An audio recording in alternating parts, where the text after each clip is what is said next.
Today I'm going to show you how to make the dough for dough crafts such as these using stencils or cookie cutters, and you can make them into magnets, necklaces, ornaments, or even plaques.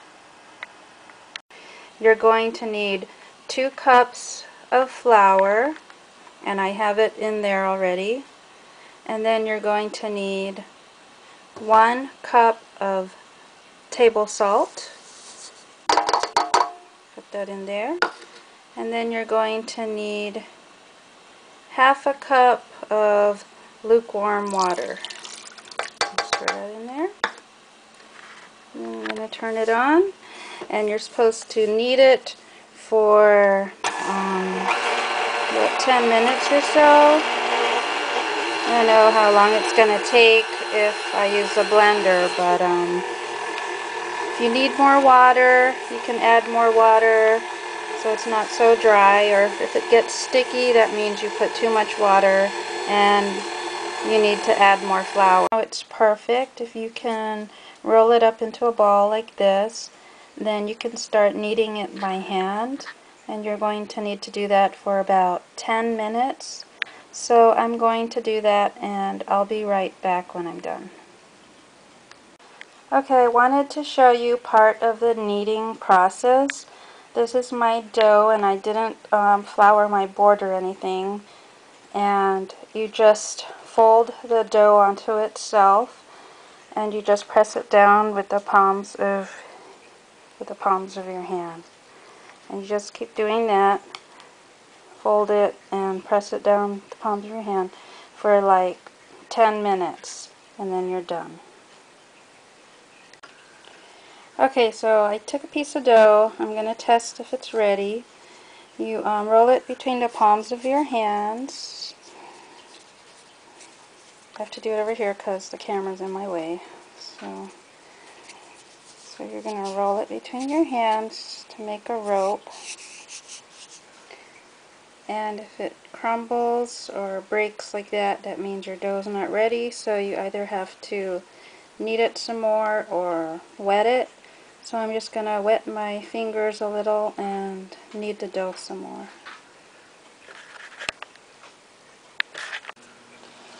Okay, I'm going to test my dough again.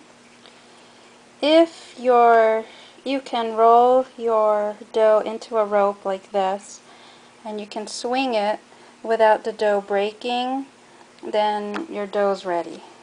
Okay? If it breaks apart when you're swinging it, then you need to knead some more. These are my wire loops. If you're going to make necklaces, you're going to need these, or if you're going to hang your dough crafts. To make these, you just take a paper clip and you just cut it in half using wire cutters, and then you take one of these long nose pliers here and use it to bend the ends down. If you don't have a cookie cutter for a specific shape that you're looking for, you can make a stencil, make it yourself out of cardboard. This one supposed to be a butterfly because I want a butterfly shape. So I just drew it on a piece of cardstock, or you can use cardboard, thin cardboard, and then you just cut it out. You're just going to cut it out.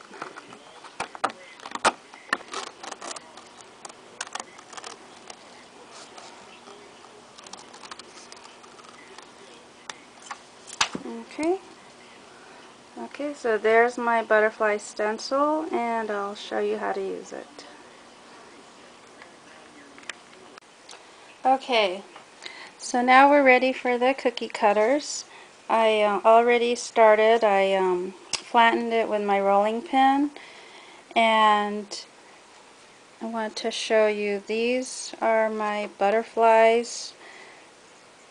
This is a stencil that I made, and I simply just put it on top of the dough and traced it out with a knife. I just traced it out like so. got my butterfly, and I wanted to show you, I'm going to make the heart with my heart cookie cutter. So you make the heart, punch it out, and then I like to press the edges so it's nice and clean when it comes out of the oven. And here's the wire loop that I made, and I'm just going to stick it in the top of the heart like so.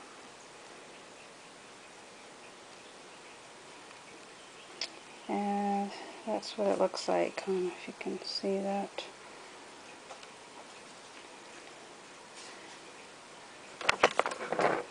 Okay, there we go.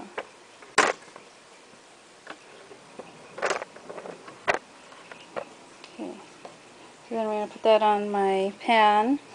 And if you're gonna make something that's delicate, like I have this this girl cookie cutter, it's got ears and hands and legs, and it's very delicate. So what I do is I cut a piece of dough, make sure it fits, and then you put it directly on the pan, and then that's where you press it out on the pan.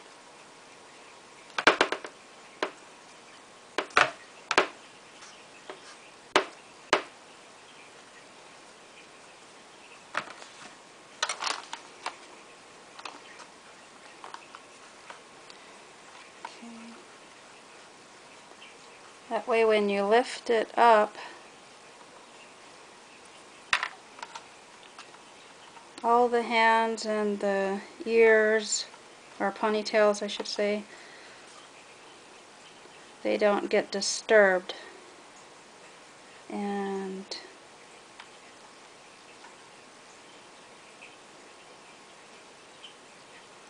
they don't break before you even get. I wanted to show you my gingerbread boy. I used the gingerbread boy cookie cutter, and for the buttons I just rolled a piece of dough through my fingers, and a little water could be used so that it sticks to the gingerbread boy before you put it in the oven. Okay, I wanted to show you this. This is my butterfly, and I notice it has some cracks in it. This is after baking. So what you can do with that is you mix some of the dough. I took some out of the fridge. You mix it with water, and then when it becomes into a paste, you can just paint that over the cracks in your dough, like so, to get rid of those cracks. And do that.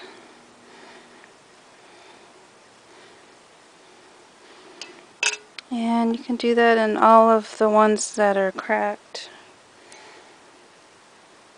or any holes you see that you want fixed.